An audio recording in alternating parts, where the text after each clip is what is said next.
I called my stepsister's husband when she abandoned her kids at my dorm and accidentally exposed her affair that my stepmom had been helping her hide all along. I, 19F, am a college student living in a dorm. My parents divorced when I was 6 after years of fighting and tension. My mom moved to another state for work, and my dad got primary custody since her new job involved lots of travel. Even though I lived with my dad, I stayed close to my mom through regular video calls and summer visits. My dad started dating my stepmom about a year after the divorce and married her when I was 8. My stepmom already had a daughter, Samantha, 29F, from her previous marriage.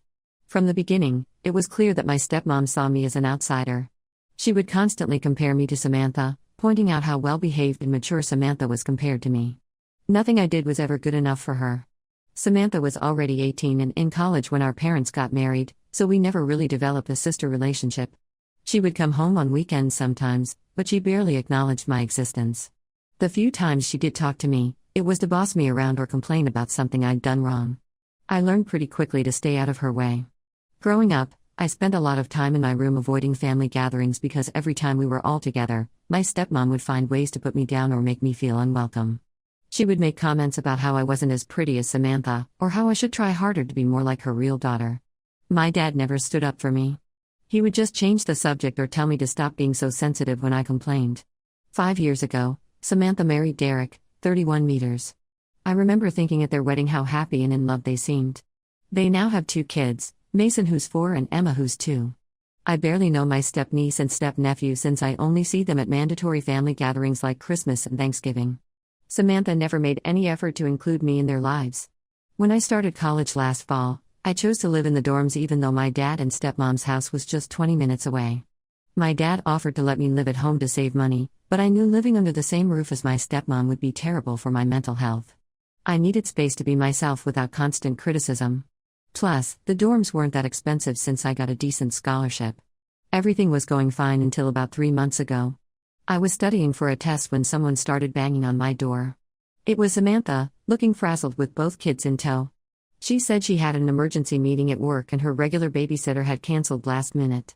She begged me to watch the kids for just 2 hours, saying she would lose her job if she missed this meeting. I felt guilty saying no since they were family, even though we weren't close. The kids were actually pretty well behaved, and Samantha did come back within 2 hours like she promised. She even brought me coffee as a thank you. I thought it was a one-time thing. But then it started happening regularly. At first, it was once a week, then twice, then 3 times. Every time she had some work emergency that required me to watch the kids. The kids were still well behaved, but the timing started getting longer. 2 hours became 3, then 4. Sometimes she wouldn't answer her phone when I called to ask when she was coming back. I started making excuses when I could, saying I had class or study group meetings. But Samantha would cry and guilt-trip me, saying things like I thought we were family or the kids loved spending time with their aunt. She would remind me how she had helped me by bringing me coffee that first time. When guilt didn't work, she would get angry and tell me I was being selfish. I felt stuck. I didn't want to cause family drama by refusing, but watching 2 small kids while trying to keep up with college work was getting really hard. My grades were starting to slip because I couldn't focus on studying with 2 kids running around my small dorm room. My roommate was getting annoyed too, though she tried to be understanding. Last week was the final straw. I had an important group project meeting for my marketing class. It counted for 40% of our final grade, and my group had been planning this meeting for weeks. I told Samantha clearly in the morning that I absolutely could not watch the kids that evening. I even explained about the project and how important it was. She seemed to understand and said okay. But at 6 p.m., just as I was getting ready to leave for my project meeting, I heard a knock. I looked through the peephole and saw the kids standing there alone. Before I could even open the door, I heard car tires screeching. Samantha was already driving away. She had literally dropped her kids at my door and run. I was furious and panicked. I tried calling Samantha multiple times but her phone was switched off. I couldn't miss my project meeting, my group was counting on me and my grade depended on it. But I also couldn't leave a 4-year-old and 2-year-old alone in my dorm room. My roommate was at her boyfriend's place, and I didn't know any other babysitters. After trying Samantha for 30 minutes straight with no response, I finally called Derek. I had his number saved from a family barbecue last summer but had never actually called him before. When he answered, I explained that Samantha had dropped the kids at my dorm without my permission, and I couldn't watch them because I had an important meeting. Derek seemed really confused. He asked what I meant by drop the kids and how often this happened. I told him honestly that Samantha had been leaving the kids with me 2 to 3 times a week for the past 3 months for her work meetings. He got very quiet and said he would come pick up the kids. When Derek arrived 20 minutes later, he looked angry but didn't say anything to me. He just hugged the kids, thanked me quietly, and left. I managed to make it to my project meeting only 15 minutes late, and thankfully my group was understanding. I haven't heard from Samantha since then. My stepmom and dad aren't answering my calls either. I tried texting my dad to explain my side but got no response. I feel like maybe I shouldn't have called Derek, but what else could I have done? Samantha gave me no choice by leaving her kids and disappearing. Ida? Update when I didn't expect my post to blow up like it did. The past few days have been absolute chaos, and I'm still trying to process everything that's happened. The morning after I made my post, I was woken up at 6 a.m. by my phone ringing. It was my stepmom, and as soon as I answered, she started screaming so loud I had to hold the phone away from my ear. She called me every horrible name imaginable: selfish, backstabbing, evil, homewrecker. She said I had single-handedly destroyed Samantha's life and ruined a perfect family. At first, I was too groggy to understand what she was talking about. Then she dropped the bomb. Derek had packed his bags the night before and taken the kids to stay at his parents' house. According to my stepmom, after picking up the kids from my dorm, Derek had gone straight to Samantha's office. The security guard told him she had already left for the day, at 3 p.m. When Derek called her supervisor, he found out something that confirmed his worst suspicions. Samantha hadn't had any late meetings or work emergencies in the past 3 months. In fact, she regularly left work early 2 to 3 times a week. All those times she was dumping her kids on me, claiming to have urgent work meetings. She was actually meeting some guy named James. Apparently, James worked at the coffee shop near her office, and they had been having an affair for months. My stepmom said Derek had been suspicious for a while because Samantha had started acting differently, always on her phone, working late, being secretive. But he had no concrete proof until I opened my big mouth. When Derek confronted Samantha with what he had learned, she broke down and confessed everything. She had been seeing James behind his back, using me as her unwitting alibi to cover her tracks. When Derek found out I had been babysitting without his knowledge, it gave him the proof he needed to confirm his suspicions. My stepmom was livid that I had betrayed Samantha by telling Derek about the babysitting. She said I should have kept my mouth shut and just watched the kids like a good sister would. When I tried to defend myself, saying I had no idea about the affair and was just overwhelmed with the constant babysitting, she called me a liar. She was convinced I must have known about James and deliberately told Derek to hurt Samantha. I was shocked. How was any of this my fault?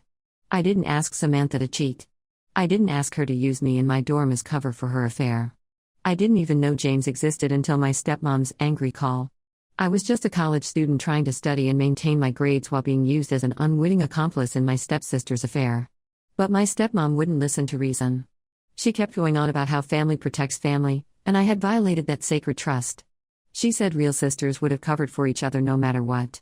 When I pointed out that Samantha and I were never close and she only started acting like my sister when she needed a babysitter, my stepmom completely lost it. She ended the call saying I was dead to her and she never wanted to see my face again. My roommate Sarah, who had heard the whole conversation because of my stepmom screaming, hugged me while I cried. I couldn't believe I was being blamed for Samantha's choices. Sarah suggested I call my dad, thinking he might be more reasonable. That was a mistake. My dad called back a few hours later, and instead of defending me, he took their side. He said I needed to apologize to Samantha immediately. When I asked what I should apologize for, being used as an unknowing accomplice in her affair or having my studies disrupted by surprise babysitting, he said I was being immature and needed to grow up. According to my dad, sometimes marriages have problems and things happen. He said I had no right to judge Samantha's choices or get involved in her marriage. When I pointed out that I didn't get involved by choice, she involved me by using me to cover her affair, he said I was being dramatic. He actually suggested that I should call Derek and tell him I had made a mistake about how often Samantha left the kids with me. I hung up on him. I couldn't believe what I was hearing. My own father wanted me to lie to help cover up Samantha's affair. The same man who spent years lecturing me about honesty and integrity was now telling me to lie to protect my cheating stepsister. A few of my friends from high school texted me saying they had heard what happened. Apparently Samantha had been posting vague, dramatic status updates on Facebook about betrayal and family loyalty. She hadn't named me directly, but everyone who knew our family could figure out what she was talking about. I tried calling Derek, not to lie like my dad suggested, but to apologize for unknowingly helping Samantha hide her affair. He didn't answer but texted back saying it wasn't my fault and he was grateful I had told him the truth. He said he had suspected something was wrong for months but couldn't prove anything until my call gave him the push to investigate further. At least someone understands I'm not the villain here. I'm still trying to process everything. My grades are suffering because I can't focus on studying when my phone keeps blowing up with angry messages from my stepmom's side of the family. They're all calling me a traitor and saying I destroyed Samantha's marriage. But I didn't destroy anything. Samantha destroyed her own marriage when she chose to cheat. She destroyed our already fragile stepsister relationship when she used me to cover her affair. And my stepmom and dad destroyed my trust in them by defending her actions and trying to make me the scapegoat. Update: 2 things have gotten so much worse, and I've discovered something that made me lose all respect for my stepmom. Remember how she blamed me entirely for exposing Samantha's affair? Well, it turns out she knew about it all along. Not only did she know, but she had been actively helping Samantha hide it from Derek. I found this out in the most unexpected way. Last night, I got a Facebook message from Rachel, Samantha's best friend since high school. Rachel and I had only met a few times at family gatherings, and she had always been cold towards me, just like Samantha. So I was surprised when she reached out. Rachel said she couldn't sleep at night knowing what they had done to me. She felt guilty for helping hide the affair and wanted to clear her conscience. According to her, my stepmom knew about James from the very beginning. She even encouraged the affair, telling Samantha she was too young to be tied down with 2 kids and deserved to have some fun. When Samantha started seeing James 6 months ago, her biggest problem was finding time to meet him without Derek finding out. She couldn't keep using work excuses because Derek and her supervisor were golf buddies, and she worried he might eventually ask about all her late meetings. That's when my stepmom came up with the perfect solution: me. Rachel said my stepmom was the one who suggested using me as their cover. She knew I lived alone in the dorm, was too young to question things too deeply, and would feel guilty refusing to help family. She told Samantha to play up the working mom angle, cry if necessary, and use my own guilt against me if I tried to say no. The worst part? Rachel said my stepmom and Samantha would laugh about it during their Sunday brunches. They would joke about how naive I was, believing all those fake work meeting excuses. My stepmom would brag about how she had raised me to be such a helpful stepsister, always willing to babysit at a moment's notice. They saw me as nothing but a convenient tool to facilitate Samantha's affair. Rachel shared screenshots of text conversations between her, Samantha, and my stepmom discussing their plan. There were messages about coordinating timing, making sure I was home before Samantha dropped off the kids, and deciding what excuses to use each time. They even had a group chat called Operation Freedom where they planned everything. Reading those messages made me physically sick. All those times my stepmom called me family and guilted me about sisterly duty, she was just manipulating me. She didn't see me as family at all. I was just a useful pawn in her scheme to help her real daughter cheat on her husband. It explained why my stepmom was so furious when I called Derek. I wasn't just exposing Samantha's affair, I was exposing her own role in it. She wasn't angry because I hurt Samantha, she was angry because I accidentally revealed her part in the deception. I also found out something else from the screenshots. The coffee shop where James worked? My stepmom was the one who introduced him to Samantha. He was the son of one of her book club friends, and she had deliberately orchestrated their meeting, knowing James was interested in Samantha. She had been playing matchmaker for her married daughter behind everyone's backs. I forwarded all of Rachel's messages and screenshots to Derek. He deserved to know the full truth about how my stepmom had helped orchestrate and cover up her daughter's affair. He replied almost immediately, thanking me again for being honest. He said he had already hired a lawyer and was filing for divorce. Given my stepmom's involvement in facilitating the affair, his lawyer felt confident they could get him full custody of the kids. I also sent the screenshots to my dad, asking if he knew about this too. Did he know his wife had helped plan and cover up his stepdaughter's affair? Did he know she had used me as their unwitting accomplice? He hasn't responded yet, but his silence speaks volumes. Either he knew and was complicit, or he was as much in the dark as I was. Neither option makes me feel better about him demanding I apologize to Samantha. Rachel asked me not to tell anyone she was the one who revealed everything. She said she still had to see my stepmom and Samantha at social events, and she couldn't handle the drama if they knew she had exposed them. I promised to keep her identity secret, but I told her she might want to rethink her friendship with people who could so callously use and manipulate others. I'm still trying to process all of this. Every time I think this situation can't get worse, some new betrayal comes to light. I thought finding out about Samantha's affair was bad enough. Finding out my own stepmom orchestrated the whole thing and deliberately used me to help hide it? That's a whole new level of betrayal I wasn't prepared for. Update 3: A lot has changed since my last update. The situation with my family has completely fallen apart, but honestly, I'm starting to feel relieved about being away from all their manipulation and lies. Derek filed for divorce 2 weeks ago.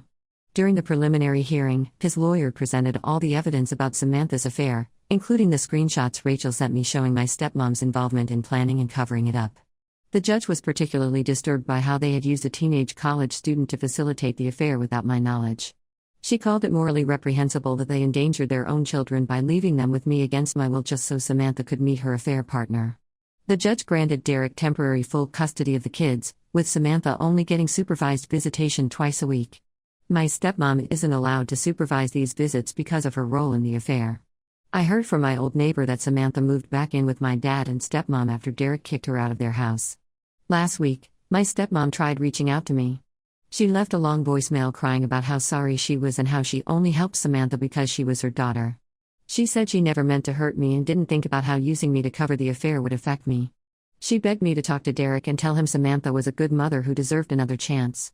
I blocked her number without responding. Her apology wasn't about feeling bad for using me, it was just another attempt to manipulate me into helping Samantha. Even now, she's still trying to use me for her schemes.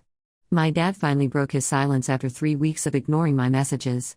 He claims he never knew about the affair or my stepmom's involvement in it. But instead of being angry at them for lying to him and using me, he's still pushing me to help fix things. He said I should forgive them because they're both suffering enough already and family needs to stick together in hard times. I told him they stopped being my family the moment they decided to use me as a pawn in their games. He got angry and said I was being vindictive and cruel. That's when I realized he hadn't changed at all, he was still choosing them over me, just like he always had. I moved out of the dorms and am now sharing an apartment with my friend Sarah off campus. I couldn't risk Samantha showing up with her kids again, and the constant stress was affecting my studies. Sarah has been incredibly supportive through all of this, and living with her has helped me feel safe and calm for the first time in months. I've blocked my stepmom, Samantha, my dad, and everyone from that side of the family on all social media and my phone. The only family member I still talk to is my mom. When I told her everything that happened, she offered to let me transfer to a college near her in California. But I decided to stay. I won't let them drive me away from my school and friends. Derek sends me pictures of Mason and Emma sometimes. The kids are doing well with him. He started therapy to deal with the betrayal and is focusing on being a good single dad. He hired a proper nanny to help with childcare, which is what Samantha should have done instead of dumping them on me. As for me, I'm focusing on my studies and my mental health. My grades are improving now that I don't have surprise babysitting duties disrupting my study time. Some of my dad's relatives have been posting on Facebook about how I destroyed a happy family, but I know the truth. Samantha and my stepmom destroyed their own family with their lies and manipulation. I just refuse to keep being their victim. I've learned that sometimes the healthiest thing you can do is walk away from toxic family members who only see you as a tool to use for their own benefit. Blood relation doesn't give anyone the right to manipulate and use you. I'm done feeling guilty for exposing their lies. They made their choices, and now they can live with the consequences.